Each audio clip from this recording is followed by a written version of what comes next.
Hi everyone. So my topic is about sexual education or sex ed, and my intended audience is for just any parent, sex ed teachers, and just teenagers in general. And so sexual education basically just helps people gain the information and skills that they need to make the best decisions in their own lives to build better relationships for themselves and obviously for sex. So the three topics or like concepts I would like to discuss are pleasure, consent, and emergency contraception. First, let's start off with consent.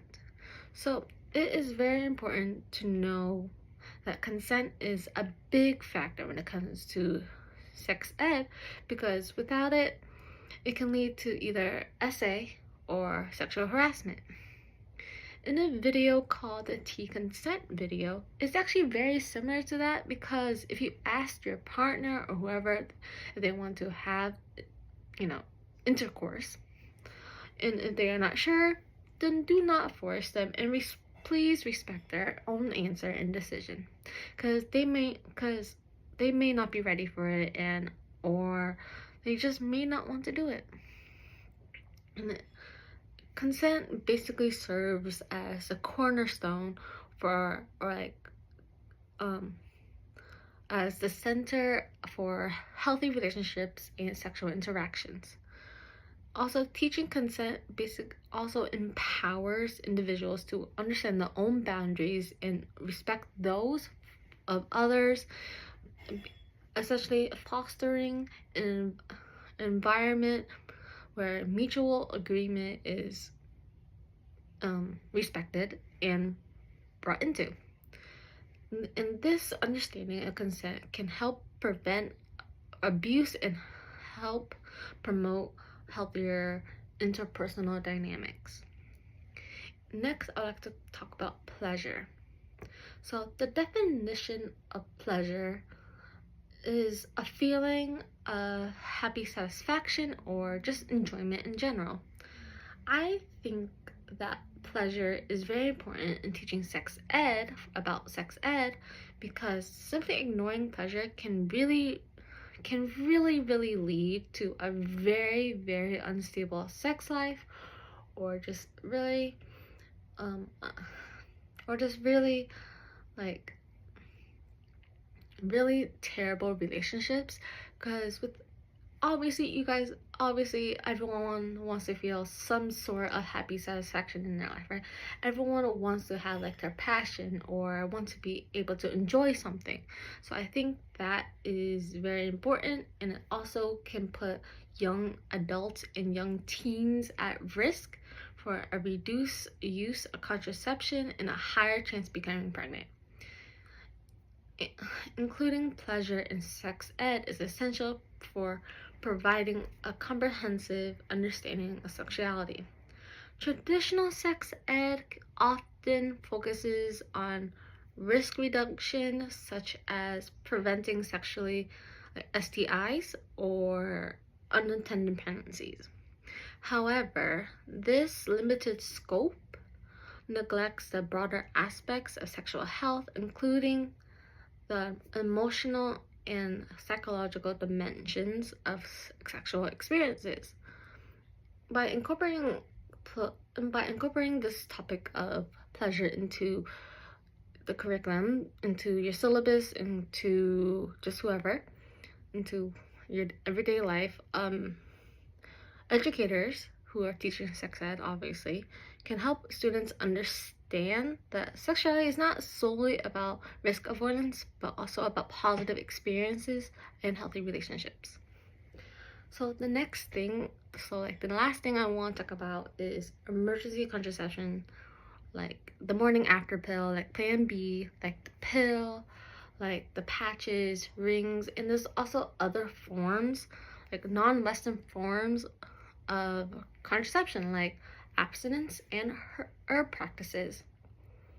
And it's another big thing in sexual education, because not a lot of people, not I don't think a lot of people really realize, or like especially teens in general, really realize or like just how much EC can really go a long way.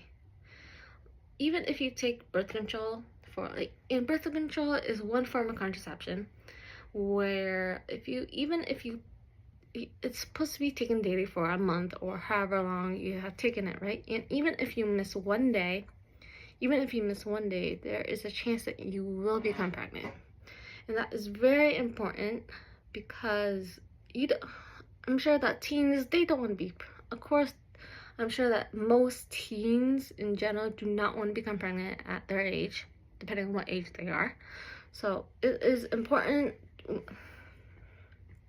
and they don't really realize or research different types or forms of EC. So it's really important, because they're basically accessing more information that probably current sex ed in their schools are not really teaching. Emergency contraception is very important in sex education because it can help reduce unplanned pregnancies, obviously. It can also address misconceptions about its use, promote safe sexual practices, improve access to information regarding reproductive health options, and of course encourages open communication among adolescents regarding to their sexual health. For parents, I would recommend them to sit down with their teenagers or just kids in general and ask if they are ready to have the woohoo talk, the talk, basically, the birds and the bees.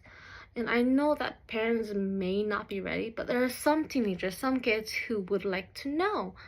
And that's very important, because if it is the teen who's asking, it's because they do want to know and they don't want to find out on their own.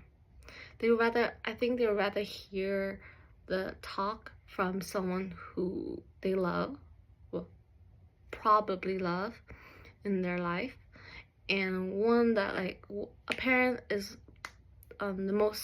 one of the most safest people that teenagers have.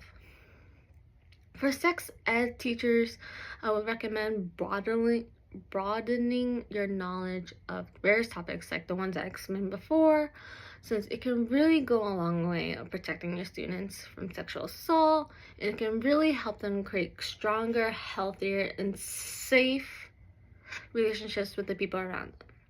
For teenagers, I would really urge you to listen very carefully to your parents and your sex ed teachers, because teenagers, you guys can be very rebellious. So because sex is a very important topic and probably a very sensitive topic for a lot of people to talk about, and probably not a very comfortable topic to talk about. So I would really, really urge you to first be comfortable with yourself, and honestly just ask your parents if it's okay, and if and say that you are ready to have the talk, because obviously consent and communication are very, very important. And of course, no one wants to feel guilty or ashamed of their own sexual desires, or they just do not care for sexual intimacy at all. So thank you, everyone, and have a nice day.